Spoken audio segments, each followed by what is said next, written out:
بہت شکریہ مروت صاحب آپ کے وقت کا. سر کے پی اسمبلی میں الاؤنسز کا، مراد کا، لامحدود اختیار کا جو بل پاس کیا ہے تحریک انصاف نے، اس پر عوام کہہ رہی ہے کہ یہ کس قسم کی تبدیلی ہے؟ جو ہم نے جس کو ووٹ دیا تھا یہ وہ تو نہیں ہے، اور اپوزیشن بھی اس بل میں حکومت کے ساتھ کھڑی نظر آتی ہے. آپ اس پر کیا کہیں گے؟ بہت شکریہ مدعو کرنے کا.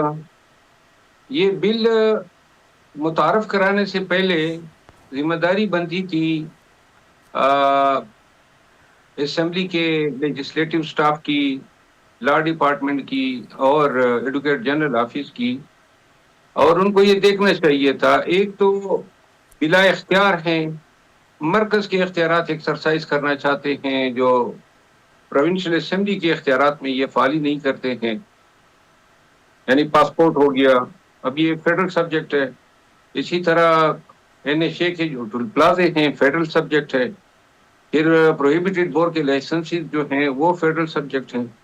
یہ ایسی چیز پہ قانون سازی کرنے لگے جیسے کل مرکز جو ہیں وہ جا کے کہے کہ جی خیبر پختونخوا کے فلاں مائن جو ہیں وہ اس قانون کے ذریعے ہم الاٹ کریں گے. تو لہذا ایک احمقانہ منہ تھی. دوسری بات یہ کہ اس سے PTI، نہ کہ صرف PTI، نون، JUI اور پیپل پارٹی سب کی بدنامی ہوئی ہے، کیونکہ سب نے مل بانٹ کے اشتراک سے یہ بل پاس کیا ہے.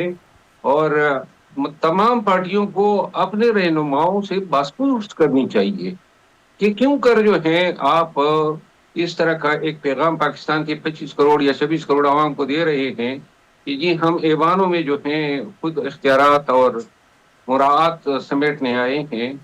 انتہائی احمقانہ پن تھا. نہ اس قانون پہ عمل درآمد ہونا ہے. زیادہ سے زیادہ اگر ان کو کرنا بھی تھا تو آئینی اور قانونی طریقہ یہ تھا کہ وہ ایک ارادات پاس کرتے. پھر مرکزی پارلیمان کا کام تھا کہ وہ اس سفارش پہ کنسیڈر کرتے یا اس سفارشات کو رد کرتے.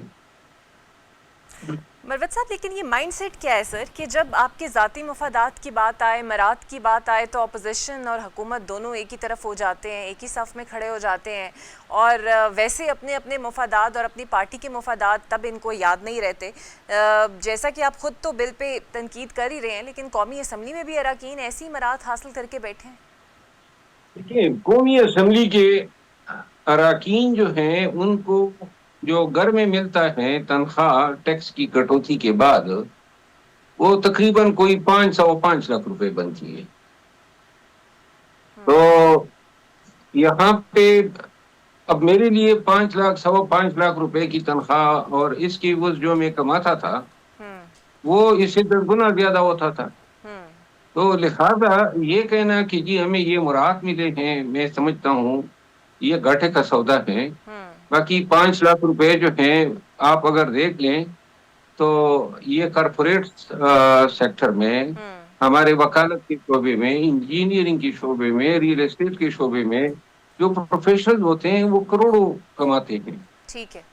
باقی قومی اسمبلی میں اور کوئی مراعات تو ایسی نہیں ہے سوائے بلو پاسپورٹ کے. اور یہ بلو پاسپورٹ ہمارے دور میں تو نہیں بنا ہے، یہ تو 2006 سے ممبران اسمبلی کو دیا جانے لگا. 2021 میں پھر پاسپورٹ رولز میں امینڈمنٹس ہوئی، اور یہ بلو پاسپورٹ جو ہیں اس سے بھی صرف وہی لوگ مستفید ہو سکتے ہیں جو موزمبیق جانا چاہتے ہیں، گانا جانا چاہتے ہیں، سوڈان جانا چاہتے ہیں، بالی جانا چاہتے ہیں، چلی جانا چاہتے ہیں. یعنی اس میں اب امریکہ یا فرانس یا یونائٹڈ کنگڈم یا آسٹریلیا کے دورے تو نہیں کر سکتے. اچھا یہ ان کے لیے تو نہیں ہے. مروت صاحب، آپ سر اپنے آپ کو عوامی رہنما تو کہتے ہیں، بیکاز آبویسلی آپ تحریک انصاف کے ساتھ جڑے رہے ہیں، ایک خاص فالوئنگ آپ رکھتے ہیں. آپ اس عوامی مطالبے کی سر حمایت کریں گے کہ ایک ایمرجنسی ایکٹ پاس کر کے فوری طور پر یہ تمام بلیو پاسپورٹس کو ختم کر دینا چاہیے، اور جو ان لوگوں کے پاس پاسپورٹ ہونے چاہیے جو اس وقت اسمبلی یا سینٹ کے ممبر ہیں، ان کے بچوں کا کوئی جواز نہیں بنتا پاسپورٹ رکھیں، ان کی بیگمات کا کوئی جواز نہیں بنتا کہ وہ رکھیں، ریٹائرڈ وفاقی سیکٹریز کے کینسل ہونے چاہیے. آپ کو لگتا ہے کہ یہ موومنٹ اگر ہو تو آپ اس کو سپورٹ کریں گے، اور واقعی ایسا ہونا بھی چاہیے؟ دیکھیے میری ذات کی حد تک تو مجھے کوئی فرق نہیں پڑتا ہے، کیونکہ میرے تو پاسپورٹ پہ دنیا بھر کے ویزے لگے ہیں، اور میں تو 20-25 سالوں سے دنیا بھر کے ممالک میں آ جا رہا ہوں. تو لہذا بہت سے لوگوں کو فرق پڑے گا، اور اگر کوئی ایسی مومنٹ آتی ہے، میں آپ کو ایک چیز کی نشاندہی کروں کہ 374 سیاستدانوں کو یہ بلو پاسپورٹ جاری ہوئے ہیں، اور مہوت یہ صاحب ہونا ناممکن ہے یہ جو پاکستان میں۔ جی جی یہ جو عوامی تاثر سر ابھر رہا ہے کہ اس فیصلے کے بعد، اس بل کے بعد پی ٹی آئی کا امیج صوبے میں بڑا متاثر ہوا ہے، لوگ آبویسلی مایوس ہوئے ہیں اور اس کا اظہار ٹویٹر اور ایکس پہ تو کر ہی رہے ہیں۔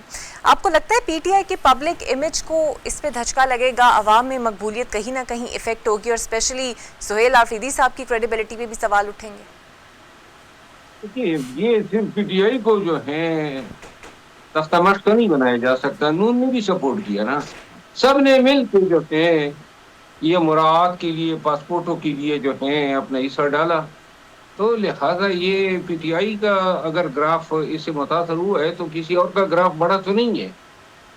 بیسیکلی یہ صوبائی اسمبلی کے ممبران کی ایک غلطی تھی، اور جس کی سزا جو ہے میرے خیال میں پورے سیاستدانوں کو دینی پڑ رہی ہے، جس بونڈے انداز میں انہوں نے اپنے لیے مراعات مانگی اور ٹول پلازوں پہ ایگزیمپشن۔ اب یہ 800,000 روپے دینے سے کون سی آپ کی مالی حالت متاثر ہونی تھی، لیکن صرف آپ نے جو ہے اپنے اسمبلی کو بدنام کرنا تھا۔ پھر آپ نے 8 اسلحہ کے لائسنس، آپ یقین کریں جتنے ایم پی ایز ہیں سب کے پاس 10 لائسنس پہلے سے ہیں، تو لہذا یہ ساری چیزیں جو ہیں میرا خیال ہے کہ ایک بیک فائر کر گئی۔ بالکل صحیح۔ اچھا سر، موجودہ طرز حکومت میں آپ کو لگتا ہے آئندہ انتخابات میں کون سی سیاسی جماعت ایسی ہے جو پی ٹی آئی کو ریپلیس کر کے آ سکتی ہے کے پی کے اندر، اسپیشلی اگر واقعی اس بات کو مان لیا جائے کہ پی ٹی آئی کی ساکھ متاثر ہوئی ہے، خان صاحب کی کوششوں کے لیے کچھ ایسی فروٹفل کوششیں نہیں ہوئی کہ وہ باہر آ جائیں، پارٹی بہت حد تک ڈیمیج ہو گئی ہے؟ دیکھیے، پارٹی یقیناً کے پی میں بڑی ڈیمیج ہوئی ہے۔ ابھی اگر بلدیاتی الیکشن ہو جاتے ہیں تو خیبر پختونخوا میں پی ٹی آئی کا بہت برا حال ہوگا، لیکن اگر یہ مس کرتے ہیں، نہیں سمجھتے ہیں اس چیز کو، تو پھر جو ہے میرا خیال ہے کہ اے این پی جو ہے نوجوانوں کو قابو کرے گی۔ بالکل صحیح۔ سر، صوبائی حکومت نے اس بل پر غور کرنے کا تو کہا ہے اور یہ بھی کہا ہے کہ شاید اس کو ریوائز کریں گے وہ لوگ۔ آپ کو لگتا ہے کہ شکیں مائنس ہوں گی یا صرف عوام کی آنکھوں میں دھول جھونکی جائے گی؟ ٹھیک ہے، مائنس کریں یا نہ کریں، عمل درآمد اس پہ ویسے ہی نہیں ہونا ہے۔ یہ قانون بن بھی جائے تو یہ قانون مرکزی یعنی فیڈرل سبجیکٹس کے حوالے سے یہ لیجسلیشن کر ہی نہیں سکتے، زیادہ سے زیادہ یہ کوئی قرارداد پاس کر سکتے تھے، لہذا اس قانون کا پاس ہونا اور پاس نہ ہونا کوئی معنی نہیں رکھتا۔ بہت شکریہ آپ کا مہوت صاحب۔